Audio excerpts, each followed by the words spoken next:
నమస్తే మిత్రులారా. నా వీడియో కనుక మీకు నచ్చినట్టయితే నా ఛానల్ని సబ్స్క్రైబ్ చేసుకోండి, షేర్ చేయండి, లైక్ చేయండి. ముందుగా కంటెంట్లోకి వెళ్ళినట్టయితే నేను ఈరోజు మిమ్మల్ని ఒక ప్రశ్న అడుగుతున్నా. అంటే భారత్ పాకిస్తాన్ యుద్ధంలో ఆపరేషన్ సింధూర్లో భారత్కి వ్యతిరేకంగా ఇరాన్ పాకిస్తాన్కి సపోర్ట్ చేసింది. అవసరమైతే సైన్యాన్ని కూడా ఇస్తానంది, టెక్నాలజీని ఇస్తానంది. అదే సమయంలో ఇజ్రాయిల్ భారతదేశానికి సపోర్ట్ చేసింది. భారతదేశాన్ని సపోర్ట్ చేయడంతో పాటు తన డ్రోన్ టెక్నాలజీ మొత్తాన్ని భారత్కి ఇచ్చింది. అవి ఎలా ఉపయోగించాలో తెలియజేసింది. యుద్ధంలో మీకు ఏ అవసరమైనా మేము చేయడానికి సిద్ధంగా ఉన్నాము అన్నది. ఇరాన్ పాకిస్తాన్కి సపోర్ట్ చేయడంతో పాటు పూర్తిగా భారతదేశ అంతర్గత వ్యవహారమైనటువంటి 370 ఆర్టికల్ రద్దు చేసినప్పుడు భారతదేశంలో మైనారిటీలకు అన్యాయం జరిగిపోతుందని పెద్ద ఎత్తుగా అయింది. పూర్తిగా మన అంతర్గత వ్యవహారం. అదేవిధంగా ఎన్ఆర్సి అమెండ్మెంట్ని భారతదేశం దాన్ని అమల్లోకి తెచ్చినప్పుడు మళ్ళా భారతదేశ అంతర్గత వ్యవహారాల్లో జోక్యం చేసుకుంది ఇరాన్. ఇజ్రాయిల్ ఏ రోజు మన అంతర్గత వ్యవహారాల్లో జోక్యం చేసుకోలేదు. ఇంకొక విచిత్రం ఏంటంటే ఇజ్రాయిల్ రాజ్యాంగంలో కూడా భారతదేశం మాకు పెద్దన్న లాంటిది అని రాసుకున్నది ఇజ్రాయిల్. ఇప్పుడు ఈ రెండు దేశాల మధ్య, ఇరాన్ ఇజ్రాయిల్ దేశాల మధ్య యుద్ధం జరుగుతుంది. భారతదేశం దేనికి సపోర్ట్ చేయాలి? మీరు మీ కామెంట్ రూపంలో తెలియజేయండి. విచక్షణ జ్ఞానం ఉన్న ఎవరైనా సామాన్యుడు, దీనికి ఏం పెద్ద తెలివితేటలు అవసరం లేదు, ఇంకేం అవసరం లేదు. ఒక సామాన్యుడు కూడా మన దేశానికి సపోర్ట్ చేసిన ఇజ్రాయిల్కి మనం సపోర్ట్ చేయాలంటాడా? లేకపోతే మనకు వ్యతిరేకంగా మనకు సైన్యాన్ని దించి మన సైన్యాన్ని చంపడానికి కూడా సహాయం చేయడానికి సిద్ధపడ్డ ఇరాన్కి సపోర్ట్ చేయమంటాడు? ఖచ్చితంగా ఇజ్రాయిల్ సపోర్ట్ చేయమంటాడు. ఈ మాత్రం ఇంకిత జ్ఞానం లేకుండా పోయిందండి మన మాజీ ముఖ్యమంత్రి, ఢిల్లీ మాజీ ముఖ్యమంత్రి కేజ్రీవాల్ గారు.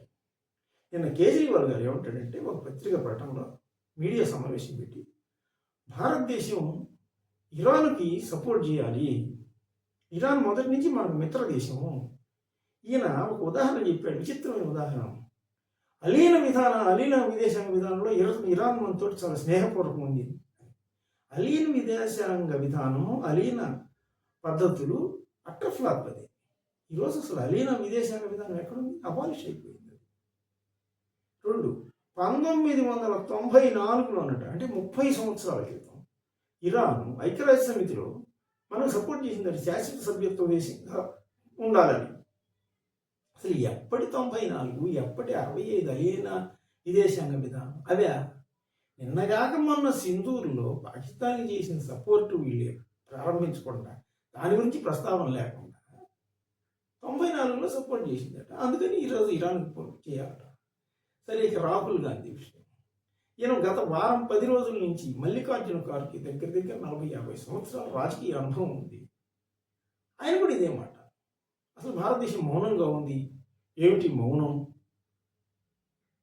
ఇరాన్కి మనం సపోర్ట్ చేయాలి కదా. దేనికి చేయాలి ఇరాన్కి? అసలు ఒక సామాన్యుడిని భారతదేశంలో ఎవరిని కదిలించినా కూడా ఇజ్రాయిల్కి సపోర్ట్ చేయాలి. ఎందుకంటే ఇజ్రాయిల్ మనకు సపోర్ట్ చేసింది యుద్ధంలో. ఇలాంటి ఇంకిత జ్ఞానం లేనటువంటి రాజకీయ నాయకులు అసలు ఉద్దేశం ఏంటి? ఏదైనా నిజాయితీగా ఒక అన్యాయం జరిగినప్పుడు ప్రతిపక్షం అనేది నిజాయితీగా ఇది తప్పు అయినప్పుడు, నిజంగా తప్పు జరిగినప్పుడు ఖండించాలి. ఇంకొకటి కూడా, రాహుల్ గాంధీ గారు వారం రోజుల నుంచి ఎల్పిజి సిలిండర్లు విపరీతమైన ధరలు పెరిగిపోతున్నాయి, ప్రజలకు అల్లాడుతున్నారు, కోట్ల మంది రోడ్డున పడ్డారు. ఎల్పిజి వినియోగదారుడి యొక్క ఇచ్చేటటువంటి ఎల్పిజి గ్యాస్ విధిలేని పరిస్థితుల్లో, అంటే ఇతర అవసరాలకు ఉపయోగించకుండా కేవలం వినియోగదారులకే గ్యాస్ అందించాలని ఎప్పుడైతే నిబంధన పెట్టిందో వాళ్ళకి ఆదాయం లేక విధిలేని పరిస్థితుల్లో 60 రూపాయలు పెంచారు. ఇంత భయంకరమైన యుద్ధం జరుగుతుంటే ప్రపంచంలో 23% నుంచి 50% పెట్రోలియము, ఎల్పిజి ధరలు పెరిగితే భారతదేశంలో ఈ రోజుకు ఎల్పిజి కొరత లేదు వినియోగదారుడికి.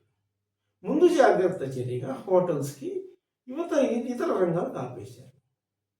ఇందులో ప్రభుత్వం చేసిన తప్పేంది? యుద్ధం వస్తే తరగదా. కానీ వీళ్ళు ఎంత చీప్ ట్రిక్ ప్లే చేశారంటే 2012లో ఇలాంటి సమస్య వచ్చినప్పుడు 2012లో వినియోగదారులు గ్యాస్ ఏజెన్సీల దగ్గర బారులు తీరి నిల్చున్న ఫోటోని ఇప్పుడు వాళ్ళ సోషల్ మీడియాలో ప్రచారం చేస్తున్నారు. అది తెలియదని ఎంత చీప్ ట్రిక్స్ ప్లే చేస్తున్నారంటే, చెయ్యాలి. ఏం చేయాలి? నిజాయితీగా చేయాలి. నిజంగా కనుక ఉంటే చేయాలి. మరి ఈ విధమైన ప్రతిపక్షం భారతదేశంలో ఏం చేయాలని, దీనివల్ల మా ప్రజల మనసుల్లో వాళ్ళు అభిమానించే వాళ్ళల్లో ఇంకొంచెం దిగజారిపోదా? మీ కామెంట్ రూపంలో తెలియజేయండి. నమస్తే.